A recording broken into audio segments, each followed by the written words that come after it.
everyone, welcome to my channel. I cannot believe that I officially get to say this. I am super excited. For those of you guys who do not know who I am Ayanda Bamuza, and this is my YouTube channel. So basically what the channel is about is everything culinary. I'll be sharing some amazing recipes with you guys to turn your houses into homes. So to debut my channel, I'll be making literally almost everyone's favorite. Is a South African classic, scones. It's something that a lot of people find it a bit difficult to execute, and I'm here to show you guys how to do it. So to begin, I'm going to go through the list of the ingredients with you guys, and obviously the first thing you're going to need is flour. This is 4 cups of cake flour, whatever brand works for you, and this is about a cup of sugar. If you're not somebody with a sweet tooth, I would advise that you do half a cup. This is 200 grams of cold margarine. You can use butter if you want to be fancy, and this is 4 teaspoons of baking powder. This is inkomanzi. Please use inkomanzi or masi, whatever brand works for you. If you do not have this in your fridge and you have milk, please put a tablespoon or 2 tablespoons of lemon juice or vinegar into your milk, and it will actually turn it into mas or buttermilk. And right here we have extra flour for dusting.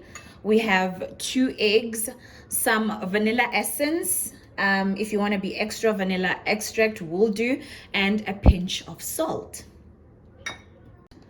So the first thing you're going to need to do is preheat your oven at 190 degrees, and then we get started. You're going to need a large bowl and a sift. So the purpose of the sift is to get rid of any lumps that may be in the flour. And then you're going to go ahead and add, sorry for the movement, add your flour bit by bit, and then sift it into the bowl. So you're just going to do that until all the flour is sifted in. If you get any mess, that's okay.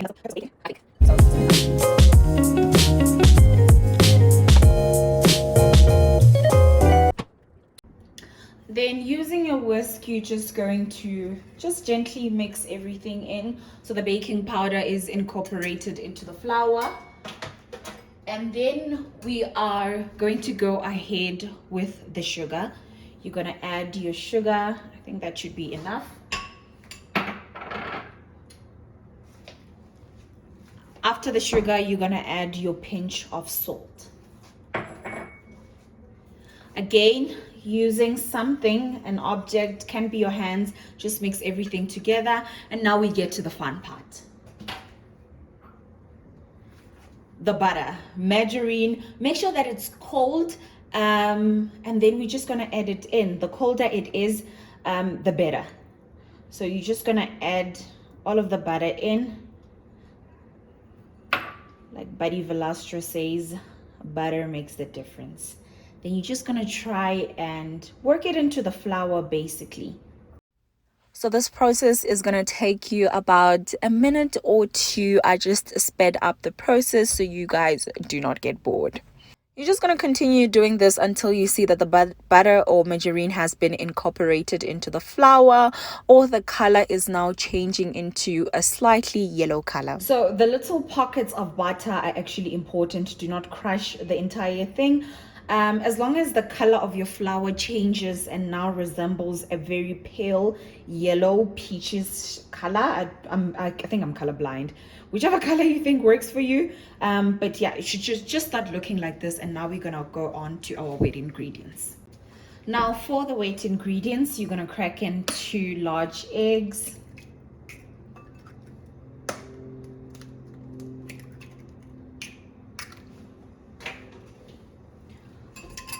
just whisk the eggs,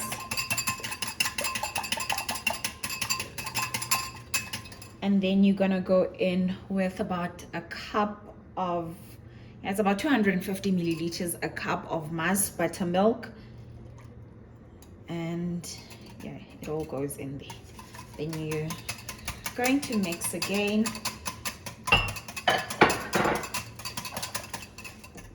And then you're going to go in with your vanilla essence or vanilla extract.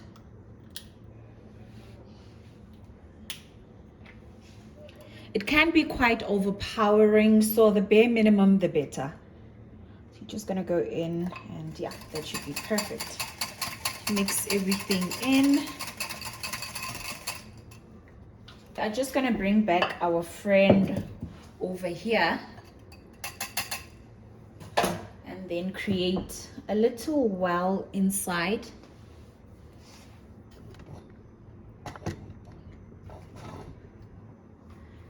Create a little well inside and then add half. I prefer to mix using my hands. It enables me to feel the texture a little bit more than I would if I was using a kitchen utensil. So you can use a spatula, a wooden spoon, whatever works for you. I prefer using my hands.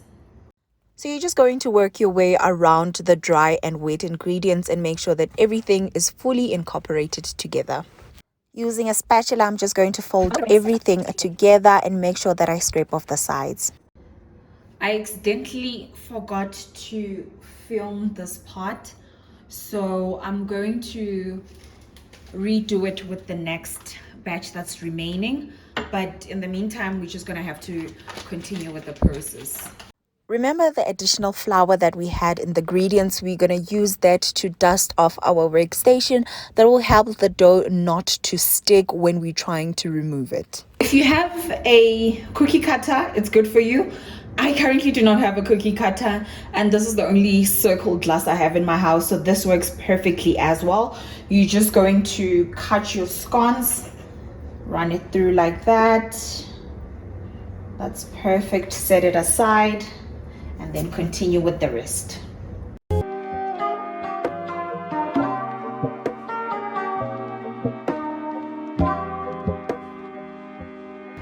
So now before letting them hit the oven, you're just going to beat 1 egg and then brush the top for a lovely golden finish.